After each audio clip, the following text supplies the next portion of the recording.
সম্মানিত সুধীমণ্ডলী, জাকাত হচ্ছে ইসলামের 5টি রুকুনের মধ্যে থেকে অন্যতম একটি রুকুন। এটি তৃতীয় রুকুন, one of the 5 pillars of Islam. ইসলামের 5টি ভিত্তির একটি ভিত্তি। এবং ইসলামে আবাদতগুলো দুই ধরনের, একটা হচ্ছে আল ইবাদা আল মালিয়া, আর একটা হচ্ছে আল ইবাদা আল বাদানিয়া। একটা হচ্ছে দৈহিক আবাদত, যেটাতে কায়িক শ্রম হয়, কষ্ট করে সে আবাদতটা করতে হয়। লেটসে সালাত, তাহাজ্জুদের সালাত, ফরজ সালাত, রুকু সেজদা দিতে হয়, এটাতে শারীরিক কষ্ট আছে। এই যে সিয়াম পালন করছে, শারীরিক কষ্ট আছে, এটাকে বলে ইবাদতে বাদানি বা জাসাদি। কিন্তু জাকাতটা হচ্ছে আল ইবাদা আল মালিয়া, এটা হচ্ছে আর্থিক আবাদত। এই আবাদতের ক্ষেত্রে অনেকে ঝামেলায় পড়ে যায়। এটাতে অনেকে 5 ওয়াক্ত সালাত আদায় করে, কষ্ট করে রমাদানের 30টা রোজা রাখে, কিন্তু জাকাত দিতে চায় না। এই জায়গাটাতে অনেকে ভুল করে ফেলে। তো সেই ব্যাপারে গণসচেতনতা তৈরির জন্যই আমাদের আজকে এই জাকাত সংক্রান্ত লাইভ। এটি হচ্ছে ইবাদতে মালিয়া, এবং এই জাকাতকে আল্লাহ তাআলা দ্বিতীয় হিজরির শাওয়াল মাসে আমাদের জন্য ফরজ করেছেন। হিজরি দ্বিতীয় সনে শাওয়াল মাসে এটাকে ফরজ করা হয়েছে, এবং এটি ইসলামের যে 5টি ভিত্তি, 5টি ভিত্তির একটি অন্যতম ভিত্তি। সম্মানিত ভাই এবং বোনেরা, ইসলামকে যদি আমরা একটা তাঁবুর সাথে তুলনা করি, তাহলে জাকাত হচ্ছে এই তাঁবুর মাঝখানের খুঁটি। কথাটা একটু খেয়াল করে বুঝতে হবে। আমি আবারও বলছি, ইসলামকে যদি আমরা একটি টেন্ট বা তাঁবুর সাথে তুলনা করি, তাহলে জাকাত হচ্ছে এই তাঁবুর মাঝখানের খুঁটি। কোনো একটা তাঁবুর চারদিকে 4টা খুঁটি দিয়ে মাঝখানের খুঁটিটি না দিলে যেমনি তাঁবুটি উঁচু হয় না, তেমনি জাকাত কেন্দ্রিক অর্থব্যবস্থা বা জাকাত ভিত্তিক অর্থব্যবস্থা যদি আমাদের মধ্যে না থাকে, মুসলমানরা প্র্যাকটিস না করে, তাহলে মুসলমানরাও সামাজিকভাবে মাথা উঁচু করে দাঁড়াতে পারে না। জাকাত যদি হয় মাঝখানের খুঁটি একটা তাঁবুর, তাহলে মাঝখানের খুঁটি না দিলে যেমনি তাঁবুটি উঁচু হয় না, তেমনি জাকাত ভিত্তিক অর্থব্যবস্থা গঠন না করলে মুসলমানরাও সামাজিকভাবে গোটা বিশ্বে মাথা উঁচু করে দাঁড়াতে পারবে না। আমাদের অনেকে যারা বিত্তশালী আছেন, সম্পদশালী আছেন, জাকাতকে একটা বার্ডেন মনে করে এটা একটা বোঝা। আসলে এটা বোঝা না, এটা সামাজিক ভারসাম্য রক্ষার জন্য আল্লাহ তাআলা ফরজ করেছেন। এটা একটা সোশ্যাল সিকিউরিটি নেট, একটা সামাজিক নিরাপত্তা বলয়। ইসলাম চায় সবার হাতে টাকা থাক, সবাই সুখে শান্তিতে থাক। কাইলা ইয়াকুনা দুলাতান বাইনাল আগনিয়া মিনকুম, সম্পদ তোমাদের মধ্যে থেকে যারা বিত্তশালী তাদের হাতে যাতে কুক্ষিগত না হয়, এজন্যই আল্লাহ তাআলা জাকাতের মতো এরকম চমৎকার বিধানটি আমাদের জন্য ফরজ করেছেন। ইসলাম এটা চায় না যে রাস্তার এক পাশে থাকবে 5 তলা, আরেক পাশে গাছতলা। এটা ইসলাম কখনো চায় না। ইসলাম চায় না যে শহরের এক পাশে 7 স্টার হোটেল থাকবে, 5 স্টার হোটেল থাকবে, 5 তারকা হোটেল, যেখানে খাদ্য, আনন্দ, এন্টারটেইনমেন্ট, সুখ, বিত্ত, বৈভবের ছড়াছড়ি, আর এই শহরেরই আরেক পাশে বস্তির ভেতরে দুমড়ে মুচড়ে কেঁদে একজন লোক অনাহারে দিন কাটাবে। এটা ইসলাম চায় না। বরং ইসলাম চায় সম্পদের তারল্য গোটা সমাজের সবার কাছে যেন পৌঁছে যায়। এজন্য ইসলাম জাকাতটাকে খুব বেশি গুরুত্ব দিয়েছে, এবং কালামুল্লাহ মাজিদে ইন্ডিভিজুয়ালি 86 বার 86 টাইমস 86 বার এই জাকাতের কথা আল্লাহ তাআলা উল্লেখ করেছেন। আর সালাতের সাথে মানে নামাজের সাথে যুক্ত করে 29 বার উল্লেখ করেছেন।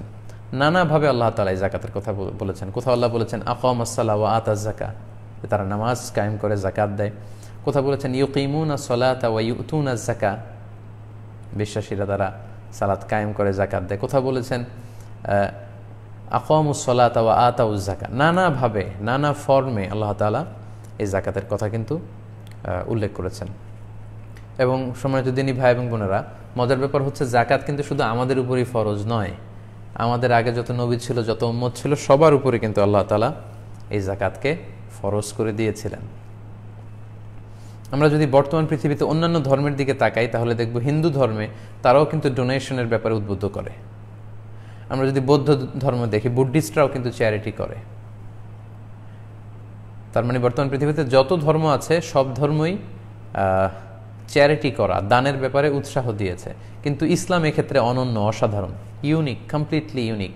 ইসলাম শুধু দানকে উদ্বুদ্ধই করেনি, ইসলাম শুধু দানের ব্যাপারে উৎসাহিতই করেনি, বরং ইসলাম এটাকে ফরজ করে দিয়েছে বিত্তশালীদের জন্য। যারা ধনী তাদেরকে শুধু উৎসাহিত করেনি, তাদেরকে 2.5%, তাদের সম্পদের 2.5% দান করা প্রতি বছর, এটাকে ওয়াজিব করে দিয়ে ফরজ করে দিয়েছে, অব্লিগেটরি। তাই আমাদের মনে রাখতে হবে, জাকাত কিন্তু গরিবের প্রতি করুণা নয়, যারা জাকাত দিচ্ছেন তারা গরিবদের প্রতি করুণা করছেন, দয়া দেখাচ্ছেন, বিষয়টা এমন না। এটা গরিবদের হক। আল্লাহ বলছেন ওফি আমওয়ালিহিম হাক্কুন লিসসাইলি ওয়াল মাহরুম। আর বিত্তশালীদের সম্পদে, ধনীদের সম্পদে গরিবদের অধিকার রয়েছে, যেটাকে রাইটস বলে, হিউম্যান রাইটস, উইমেন রাইটস। এরকম জাকাতটা হচ্ছে, এটা হচ্ছে poor peoples right, vulnerable peoples right. সমাজে যারা সুবিধা বঞ্চিত, গরিব দুস্থ, এটা তাদের অধিকার, এটা তাদের প্রতি দয়া নয়। আমি জাকাত দিয়ে আমি কোনো দয়া গরিবকে দেখাচ্ছি না, বরং গরিব লোকটি জাকাত নিয়ে আমার প্রতি দয়া দেখিয়ে গিয়েছে। এর কারণ আমার জাকাত দেয়া ফরজ, এটা আমাকে দিতেই হবে। এটা না দিলে আমি শাস্তির সম্মুখীন হব, আল্লাহ সুপ্রিম কোর্টের কাঠগড়ায় আমি আসামি হিসেবে দাঁড়াবো। কিন্তু একজন গরিবের জন্য জাকাত নেয়া কিন্তু ফরজ নয়। সে চাইলে জাকাত নিতেও পারে, জাকাতের টাকা না নিয়ে কষ্টেও দিনাতিপাত করতে পারে। তার মানে আমি জাকাত দিয়ে তার প্রতি করুণা করছি না, বরং সে আমার কাছ থেকে জাকাত নিয়ে সে আমাকে হেল্প করে যাচ্ছে, আমাকে বাঁচাচ্ছে, সে আমার দায় মুক্তি ঘটাচ্ছে সে।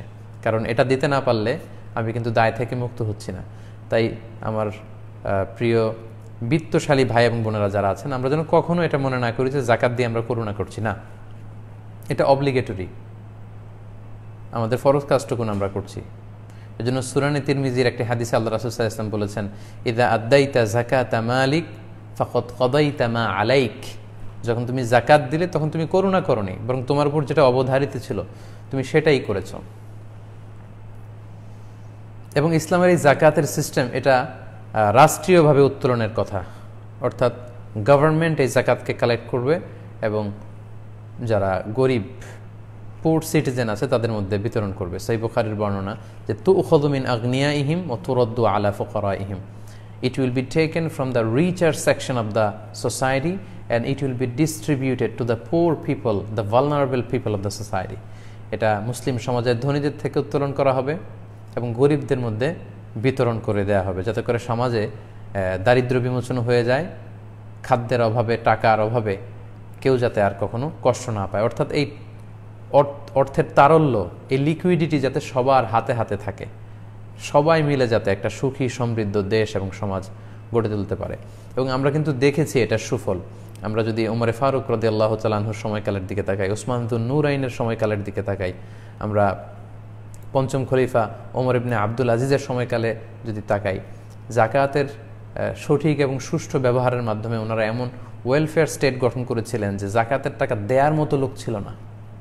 মক্কা মদিনাতে অন্যান্য গভর্নররা জাকাতের টাকা যখন পাঠাতো তখন ওনারা হিমশিম খেয়ে যেতেন যে এই জাকাতের টাকা কোথায় দিবে। মক্কায় মদিনায় এই দুইটি বড় শহরে জাকাত নেয়ার মতো একজন লোক নেই, জাকাতের টাকা রিসিভ করার মতো একজন লোক ছিল না। এবং আমাদের প্রিয় মাতৃভূমি বাংলাদেশকে আমরা অনেকে গরিব দেশ বলি বা নিম্ন আয়ের একটা দেশ বলি। আমাদের দেশেও যে পরিমাণে বিত্তশালীরা আছেন, বিজনেস ম্যাগনেটরা আছেন বা সিআইপিরা আছেন, তারা সবাই যদি সঠিক পদ্ধতিতে, ইসলামের দেখানো যে গাইডলাইন সেই পদ্ধতিতে যদি জাকাত দেওয়া হতো এবং সেন্ট্রালি গভর্নমেন্ট যদি এই জাকাত সঠিকভাবে কালেক্ট করে সঠিকভাবে ডিস্ট্রিবিউশন করতো, তাহলে বাংলাদেশে কোনো গরিব থাকতো না। আমাদের বাংলাদেশের দারিদ্র্য মোচন করে আমরা মিয়ানমারে কিছু জাকাতের টাকা পাঠাতে পারতাম, মিয়ানমারের মুসলমানদের জন্য। ইন্ডিয়ার কয়েকটা স্টেটকে আমরা দারিদ্র্যমুক্ত করতে পারতাম এই জাকাতের টাকা দিয়ে। কিন্তু সেইভাবে কিন্তু জাকাত উত্তোলন বা জাকাত ডিস্ট্রিবিউশনের যে ডায়নামিজম, সেটা কিন্তু আমরা দেখতে পাচ্ছি না। এবং কোনো ইসলামী দল যদি ক্ষমতায় যেতে পারে, তাদেরকেও আল্লাহ তাআলা 4টি মূলনীতি বা 4 দফা মূলনীতি বেঁধে দিয়েছেন। আল্লাহ তাআলা বলছেন, ওয়াল্লাযীনা ইম্মাক্কান্নাহুম ফিল আরদি আকামুস সালাতা ওয়া আতাউয যাকাতা ওয়া আমারু বিল মা'রুফি ওয়া নাহাউ আনিল মুনকার ওয়ালিল্লাহি আকিবাতুল উমুর। যারা ক্ষমতার চেয়ারে বসবে তারা 4 দফা মূলনীতি নিয়ে কাজ করে যাবে। প্রথমে তারা সালাত কায়েমের ব্যবস্থা করবে রাষ্ট্রীয়ভাবে, তারপর তারা জাকাত আদায়ের ব্যবস্থা করবে দারিদ্র্য বিমোচনের জন্য, তারপর তারা ভালো কাজের, কল্যাণমূলক কাজের, ওয়েলফেয়ার অ্যাক্টিভিটিসের ব্যাপারে তাদের জনগণকে ইন্সপায়ার করবে, এবং সবশেষে তারা অকল্যাণকর কাজ, যেটা মানুষের জন্য ক্ষতিকর, এই কাজ থেকে যাতে মানুষ বিরত থাকে সেগুলোর ব্যাপারে উদ্বুদ্ধ করবে। তো এভাবে ইসলাম কিন্তু আমাদেরকে জাকাতের ব্যাপারে গুরুত্ব আরোপ করেছে। পাশাপাশি কোরআনের বিভিন্ন জায়গায় আমরা যখন বিশ্বাসীদের গুণাবলীর কথা পড়ি, যে বিশ্বাসীদের গুণাবলী কেমন, সেখানে কিন্তু আল্লাহ তাআলা বিভিন্ন জায়গায় বলেছেন যে ওয়াল্লাযীনা হুম লিয-যাকাতি ফাঈলুন। সূরা মুমিনুনে বিশ্বাসীদের যে গুণাবলী পাওয়া যায়, সেখানে আল্লাহ বলছেন বিশ্বাসীরা তারা তাদের উপর যখন জাকাত ফরজ হয় তারা এই জাকাতকে তারা আদায় করে, এই জাকাত প্রদানে তারা গরিমসি করে না।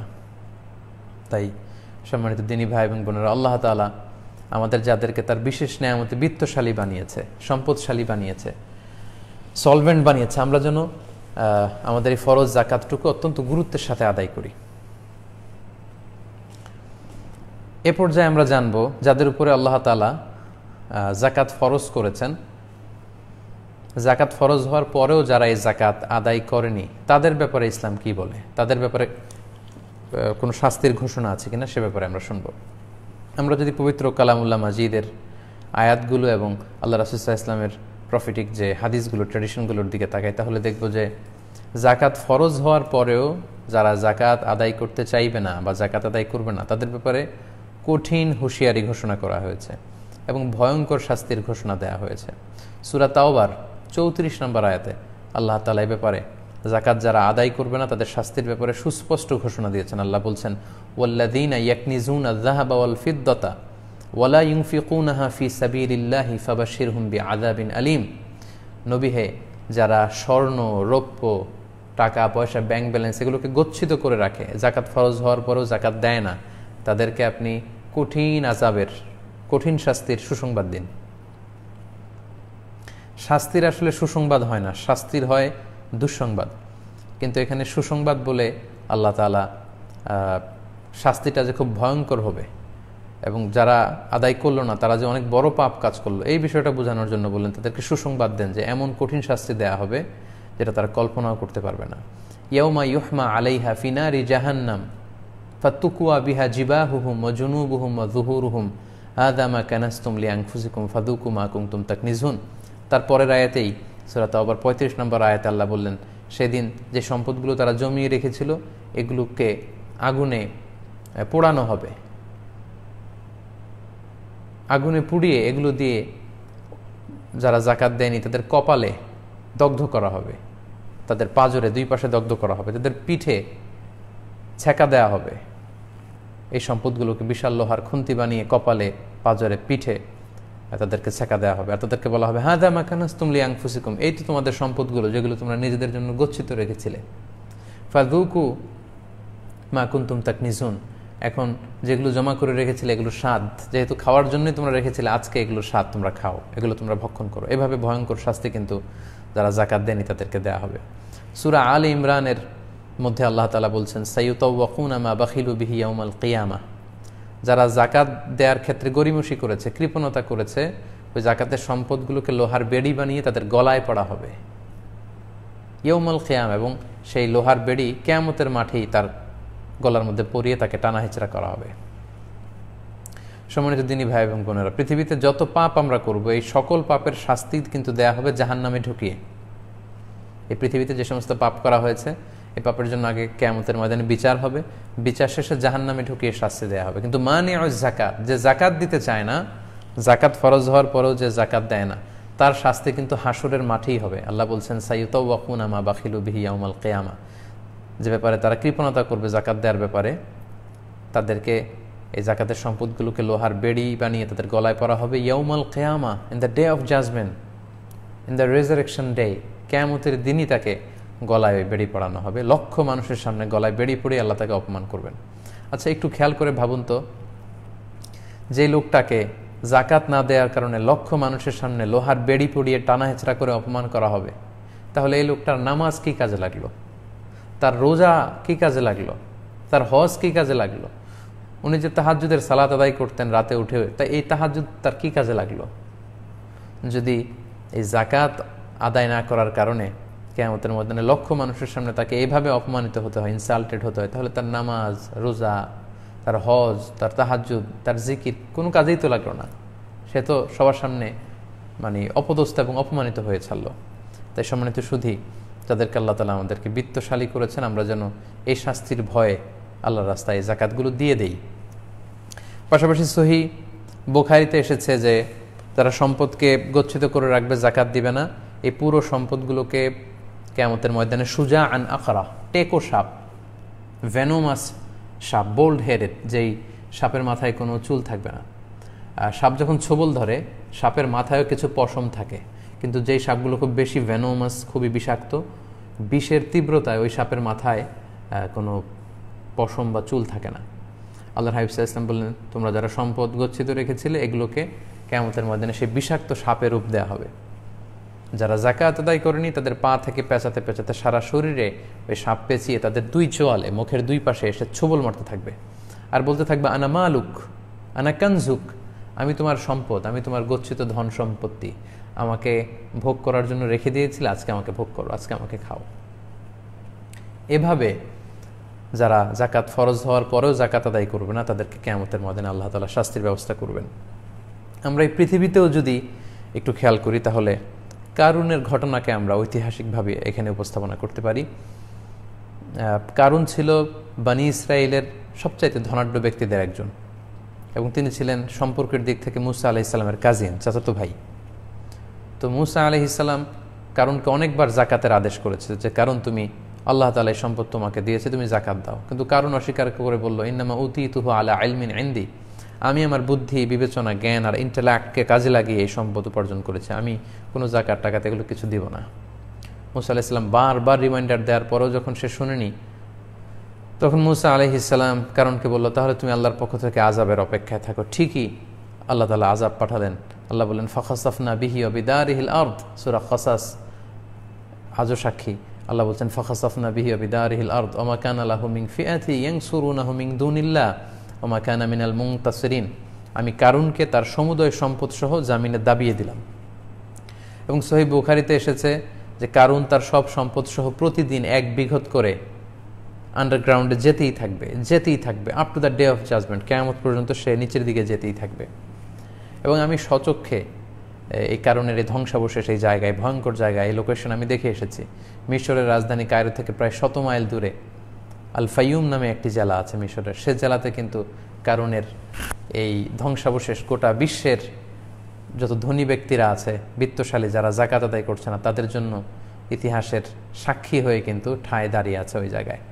তাই এগুলো যদি আমরা খেয়াল করি তাহলে দেখব যে কতটা ভয়ঙ্কর শাস্তির ঘোষণা আল্লাহ তাআলা দুনিয়াতেও তো কারণের শাস্তির মাধ্যমে আমাদেরকে চাক্ষুষ দেখালেন, পাশাপাশি আখিরাতে এই ভয়ঙ্কর শাস্তিগুলো কিন্তু আল্লাহ তাআলা আমাদের জন্য জমা রেখেছেন। সম্মানিত সুধী,